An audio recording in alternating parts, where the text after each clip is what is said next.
Assalamualaikum warahmatullahi wabarakatuh. Alhamdulillah wassalatu wassalamu ala Rasulillah. La haula wala quwata illa billah. Alhamdulillah ja'alani ummatin nabiyina Muhammadin sallallahu alaihi wasallam. Jazahu khairan ummatin nabiyina Muhammadin sallallahu alaihi wasallam wa alihi khair. Bismillahirrahmanirrahim. Wattin wa zaitun wa turi sin wa hadzal baladil amin. Laqad khalaqnal insana fi ahsani taqwim. Tsumma radadna asfala safilina illa ilal ladzina amanu wa 'amilus solihati falhum ajrun khairu mamnun. Fama yukadzibuka ba'du bidin alaysallahu bi ahkamil hakimin. Shadaqul 'adim shadaqu ala Rasulillah sallallahu alaihi wasallam. Ma'asyiral muslimin muslimat rahimatullah, dimuliakan Allah Subhanahu wa taala. Pertama, mari kita panjatkan rasa puji syukur kita pada Allah Subhanahu wa taala atas segala nikmat yang diberikan kepada kita hingga sekarang.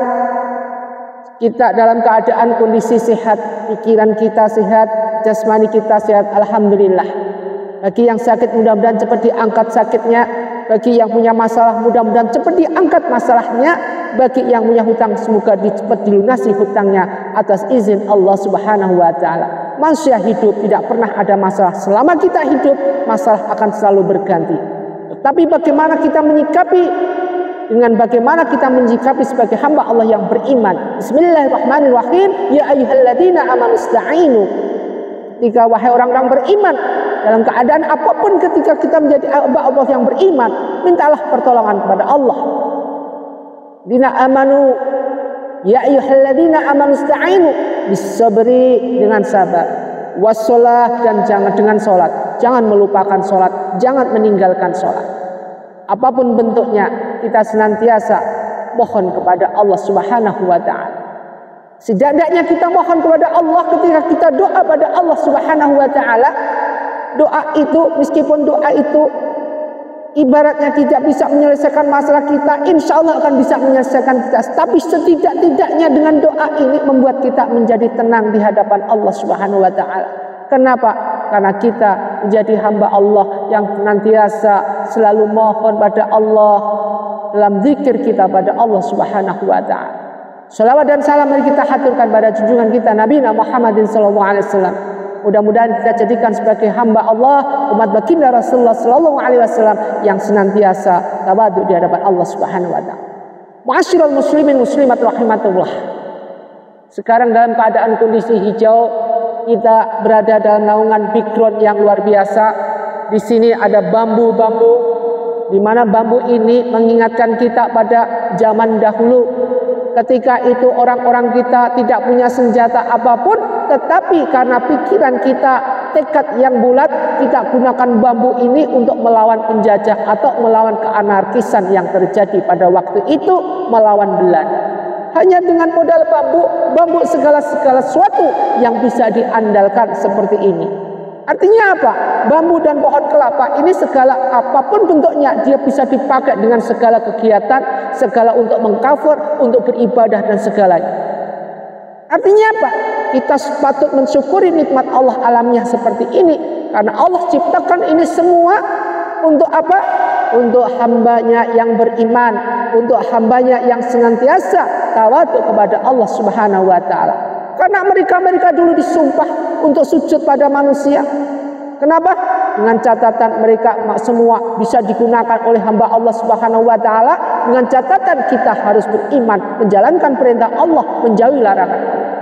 Dasar-dasar yang otentik seperti ini yang kita pakai secara tragis atau setiap hari, secara tragis maupun non tragis, ini merupakan suatu bentuk, yaitu apa? Bentuk suatu hal, kenyataan, realitas yang dimiliki oleh Allah Subhanahu wa taala buat hambanya. Maka dari itu, di zaman era sekarang ini, janganlah kita mengeluh, janganlah kita senantiasa menyingkirkan segala nikmat-nikmat yang ada, yang Allah berikan kepada kita. Ingat, ini zaman belum ada kehancuran. Di mana nanti zaman kehancuran, datangnya kiamat kubra, Masya Allah. Ma'asyiral muslimin muslimat rahimatullah. Di sini perlu kita kaji yaitu pentingnya suatu hal yang merupakan ada beberapa bagian, ada 7, di mana nanti manusia itu akan dihancurkan semuanya, bumi semua dihancurkan di saat kiamat kubro, semuanya dihancurkan, manusia juga sama. Tetapi pada waktu kiamat, jadi waktu hari kehancuran ini, ada 7 yang tidak bisa hancur.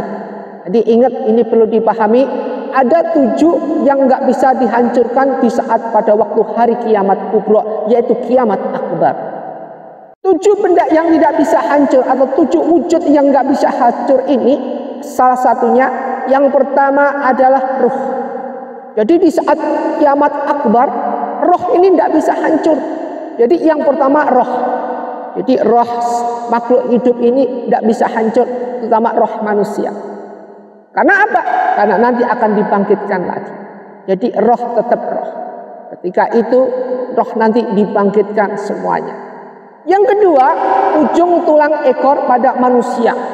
Jadi ujung tulang ekor pada manusia itu tidak bisa hancur. Kenapa? Karena ini nanti akan jadi benih, di mana pada waktu dibangkit hari kebangkitan manusia tumbuh seperti cabai, seperti capar, sesuai dengan amal apa yang dia lakukan selama hidup di dunia. Ketika itu dia menjalankan husnul amal, maka mereka akan mendapatkan suatu pertumbuhan tubuh dengan baik. Ketika banyaknya su'ul amal, perbuatan jelek dan maksiat yang merajalela, maka mereka akan tumbuh seperti apa yang dia lakukan selama hidup di dunia. Ini merupakan suatu benih, di mana roh sama ujung ekor nanti akan menjadi satu, akan tumbuh. Yang ketiga adalah kalam. Yang keempat adalah surga dan neraka. Surga dan neraka di hari kiamat tidak akan hancur. Di mana pada waktu itu surga menanti mereka dengan kedatangan hamba Allah yang beriman. Wujuhu yauma idzin na'imah li sayyar radiyah fi jannatin 'aliyah la tasma'u fiha lagiyah fiha 'ainun jariyah fiha sururun marfu'ah. Di situ nanti. Kemudian wujuhu yauma idzin khasi'ah amilatun nasibah tasla naron hamiyah, neraka. Jadi mereka yang wajahnya pucat dengan penuh kebingungan, dia akan dikirim ke neraka. Mereka yang wajahnya wujuh yauma idzin na'imah dengan penuh ketaatan selama hidup di dunia, dikirim ke surga. Jadi surga dan neraka tidak akan hancur. Yang kelima yang nggak hancur adalah Lauhul Mahfuz, di mana Lauhul Mahfuz itu sudah tidak akan hancur. Yang keenam adalah arsy. Yang ketujuh adalah kursi, yaitu kursi Allah. Kursi Allah dan arsy singgasana yang Allah merupakan kerajaan Allah, ketika kiamat tidak akan hancur. Inilah bentuk-bentuk 7 benda maupun segala sesuatu yang tidak akan hancur pada hari kiamat. Ini penting kita ketahui, karena apa? Segala sesuatu yang ada, segala sesuatu yang ada di dunia ini semua akan hancur babak belur semua. Tidak ada yang bisa dipertahankan. Makanya ketika kita hidup di dunia, menggali dana atau menggali rezeki, menggali hal segala sesuatu yang tidak ada kebaikannya di mata Allah Subhanahu wa taala, ini merupakan suatu hal di mana tidak perlu kita jadikan atau kita banggakan. Karena apa?